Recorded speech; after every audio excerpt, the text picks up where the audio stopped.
배터리 마니아가 알려주는 자신만의 배터리 선택법. 전 원래 여행 유튜브를 꽤 많이 보고 있는데요. 해외에서는 하루 종일 충전이 안 될 경우도 있고 난감할 수 있지 않나요?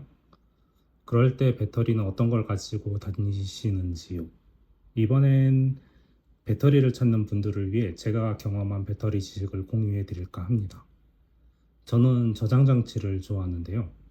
하드디스크 등의 데이터 저장 장치랑 전력 저장 장치인 배터리를 참 많은 종류를 사 모은 것 같아요. 그 중에서도 사람들의 문의도 많은 배터리 선택법과 팁을 알려드릴까 합니다. 그 전에 넌 뭘 그렇게 잘났니 하시는 분들께 잠깐 소개를 해드리시면요. 2000Wh의 AC 100V 2000W급 캠프나 비상용 배터리를 공장에 제조 요청해서 여러 샘플을 받고 그걸로 크라우드 펀딩으로 약 4천만 원어치 판매를 했습니다. 그렇게 해서 직접 분해 수리도 해왔고요. 실제로 3원계나 LFP 배터리를 직접 분해를 해서 12V급이나 48V급으로 조립도 해보고요. DC 컨버터, 전류 조절기 등을 이용해서 300W 태양광 패널을 연결해서 비상용 전력 장치도 만들었습니다. 그 밖에도 18650의 셀의 조합으로 5V, 7.2V, 8.4V, 12V, 16V, 20V, 25V, 36V, 48V 등의 전기 장치에 연결하기 위해 다양한 컨버터들을 실험하면서 가성비 좋은 구성등도 직접 만들어서 쓰고 있는 편입니다.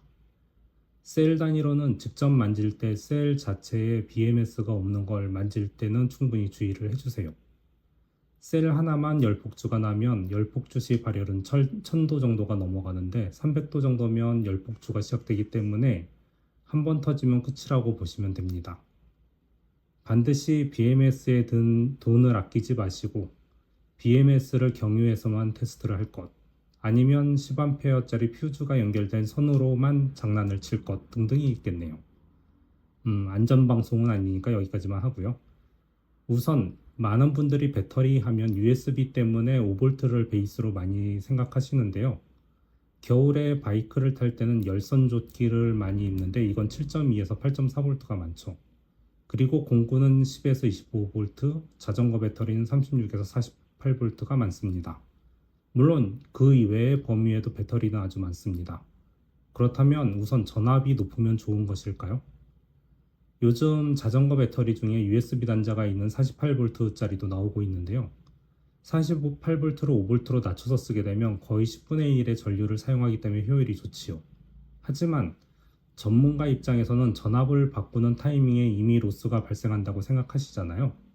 그렇지만 보통 리튬이온 배터리는 18650이나 27000 시리즈 같은 것을 많이 사용을 합니다. 즉, 셀당 3.7V를 직렬로 연결해서 전압을 만드는 구조고요.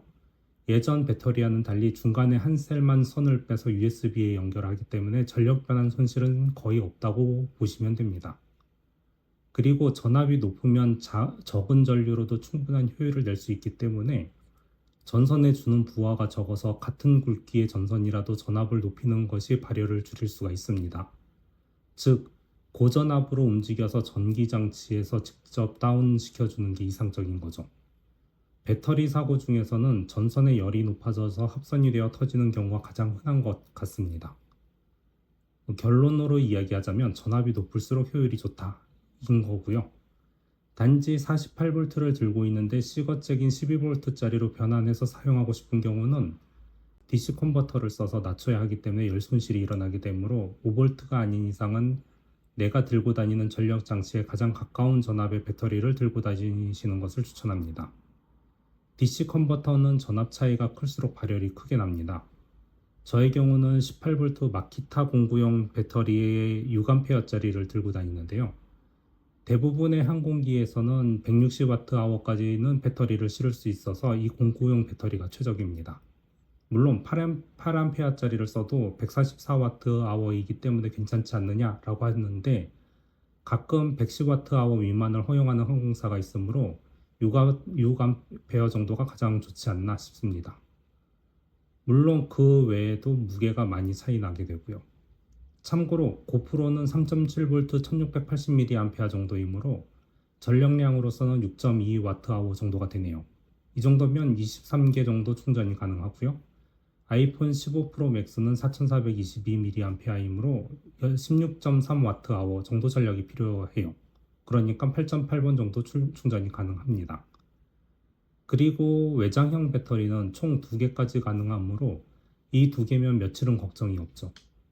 게다가 제가 주로 쓰는 것은 마키타 09 표준형이다 보니까 랜턴이나 전동 드라이버에서 심지어는 커피포트까지도 지원을 해요.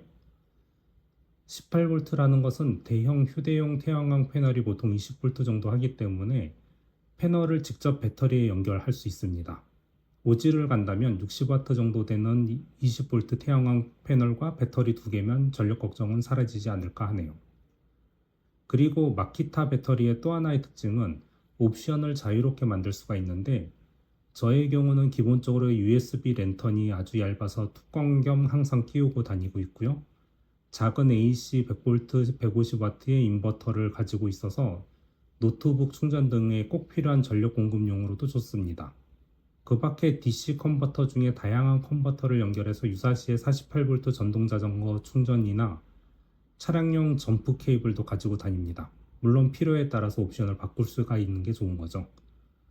이 배터리는 다른 휴대용 배터리와는 달리 고전류를 제공하기 때문에 차량 점프로도 가능한 전력이 나옵니다. 일반적으로 차량 엔진 스타트 시 사용되는 전력은 12V 50A, 즉 600W가 순간적으로 필요한데 마키타 09용 배터리는 20V 30A 출력을 지원해서 딱 600W를 지원합니다.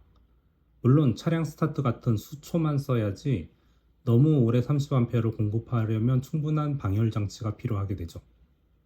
마키타 옵션 중에 배터리 4개를 끼워서 AC 500W를 공급하는 인버터 등도 있지만 실제로 캠프에 가서 그렇게 쓰는 일이 없다 보니까 구매해 보진 않았습니다.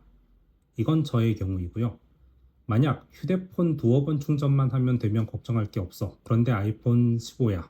이렇다면 3349mAh이기 때문에 13Wh 곱하기 2인 26Wh 정도면 되죠. 이 정도면 충분한 경우 7000mAh라고 써진 배터리 하나면 충분합니다.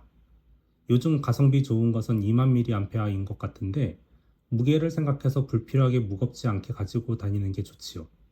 굳이 20000mAh를 가지고 다니실 분이라면 배터리 1000mAh 2개랑 20000mAh 하나랑의 가격 차이가 거의 안 난다면 1000mAh 2개를 가지고 다니시는 것을 추천합니다. 이유는 배터리마다 순간 출력이 생각보다 높지 않으므로 1000mAh짜리 배터리 2개에서 각각 다른 디바이스를 충전하는 게 충분히 전력을 낼 수 있고요. 필요에 따라서 하나를 가지고 나갈지 2개를 가지고 나갈지를 정할 수 있으므로 무게에 대한 부담도 줄어들지요. 하지만 요즘처럼 PD 지원이 되는 배터리라면 가격 부담이 클 텐데요. 이런 경우 메인으로 쓰는 PD 지원 배터리 하나랑 보조 일반 배터리를 가지고 다니면 PD 전력이 부족할 때 일반 배터리에서 PD 배터리로 충전시키는 것도 좋습니다. 해외에서 배터리를 구매하시는 분들은 주의가 필요한데요. 특히 중국에서 만든 배터리는 7000mAh라고 써져 있다고 해서 정말 7000mAh가 아닌 경우가 많지요. 이건 복불복이기 때문에 이것저것 써보면서 전력을 볼 수밖에 없습니다. 저의 경우는 USB 전력량계를 가지고 다니면서 배터리 구입 시 테스트를 하는데 1000mAh의 중국산을 사면 대부분 4000에서 6000mAh가 많았습니다. 요즘은 50,000mAh라고 적어놓고선 실제로 구입해서 충전해보면 5000도 안 나오는 케이스도 많습니다. 저렴한 건 단지 무게만 50,000mAh짜리의 무게이고 충전량은 5,000밖에 안 되는 거죠.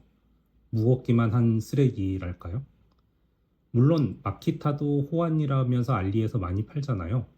여러 종류를 구입해 봤는데 18V 6A라고 써진 144Wh짜리라고 써져 있음에도 불구하고 전력량계로 소진될 때까지 써보면 20Wh밖에 안 되는 제품들도 있습니다. 7분의 1이네요. 이건 너무하죠? 그러니 알리에서 저렴한 배터리를 구입하시는 분들은 그만큼 각오를 해주시기 바랍니다. 알리에서 파는 제품 중에서도 가격은 조금 하지만 웨이틀리라는 제품이 있는데 이거는 80Wh 정도까지는 나와서 아쉬운 대로 이걸 메인으로 쓰고 있는데요. 정품은 144Wh가 나오는 게 14,000엔 정도인데 웨이틀리가 4,000엔 정도인 걸 감안하면 이게 가장 가성비가 좋은 게 아닐까 싶습니다. 그 밖에도 요즘은 휴대폰은 맥세이프 지원되는 게 많고 맥세이프를 강제로 만들어주는 링을 붙이는 것도 좋아서 무선 충전용 5000mAh를 저는 잘 쓰고 있는데요. 이건 사용 중에 충전이 되어서 좋고요. 틈틈이 외장 배터리를 충전만 하면 되므로 휴대폰의 배터리가 커진 효과를 가지기 때문에 거의 붙여놓고 씁니다. 고속 충전을 좋아하시는 분들은 PD가 지원되는지 확인하시는 분들이 계시는데 PD라고 써져 있는 것들도 잘 찾아봐야 하는 게 전체 전력과 최대 전압입니다. 요즘 나오는 노트북들이 PD가 지원되는 USB Type-C를 많이 쓰고 있잖아요. 그런데 이 PD라고 써진 게 전부 되는 게 아니고요. PD 22W라고 써진 건 기껏해야 5V 4.4A나 9V 2.4A까지만 지원을 합니다. 그런데 노트북을 보면 20V 3A라던가 16V 4A 같은 전력을 요구하죠. 그럼 USB-C임에도 불구하고 22W PD 어댑터를 꽂았는데 충전이 안 되게 됩니다. 그런데 65W 이상의 어댑터를 구입하시면 20V 3A가 지원된다고 적혀 있을 겁니다. 거기에 다른 것도 충전하고 싶으시면 80이나 100W짜리를 구입하시면 되죠.